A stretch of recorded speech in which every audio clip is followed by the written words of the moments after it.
Hello, dear friends and colleagues.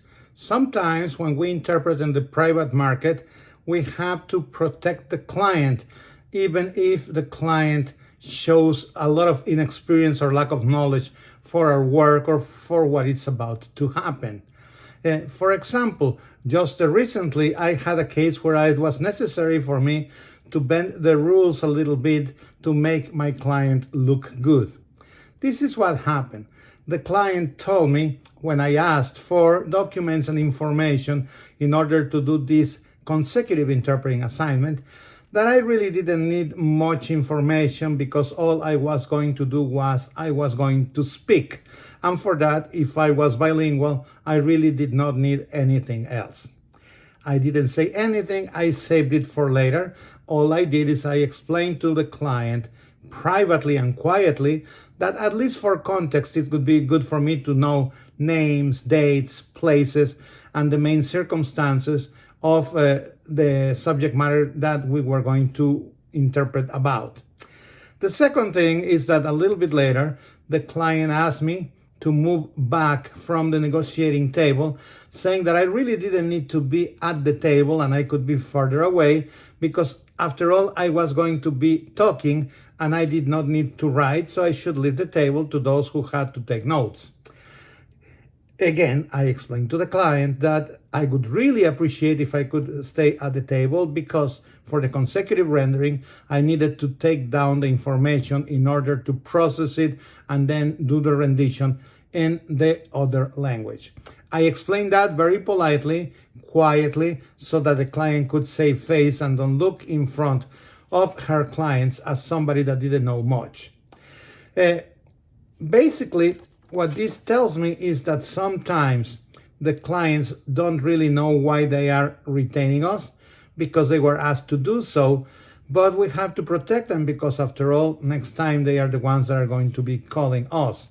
This is very different from working for international organizations or government agencies. These are instances where people rarely work with interpreters and a lot of time they are nervous about working with us.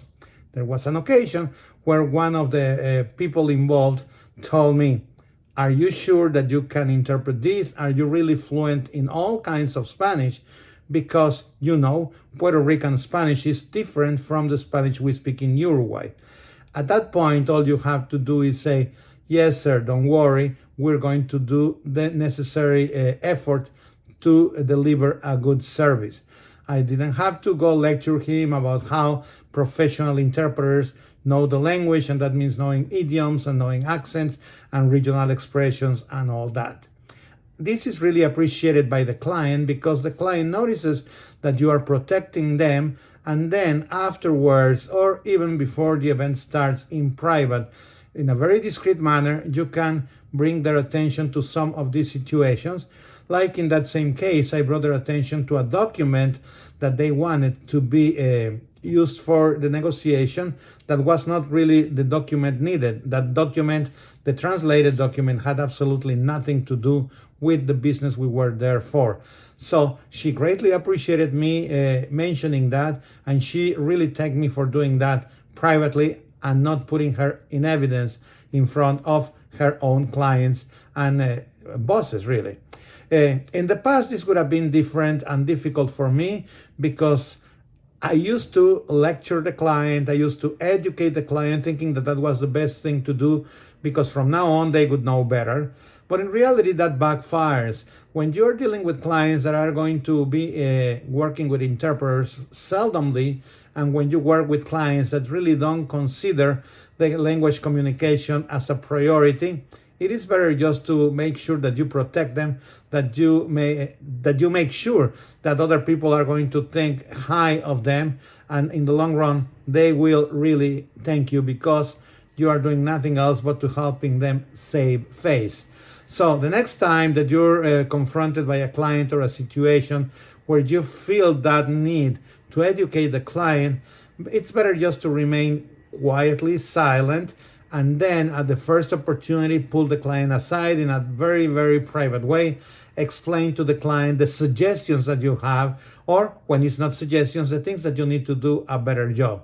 the client will appreciate it, because then the client will look good in front of their own clients, and they will call you back because you will be an interpreter that they feel comfortable working with, because you are having them look good.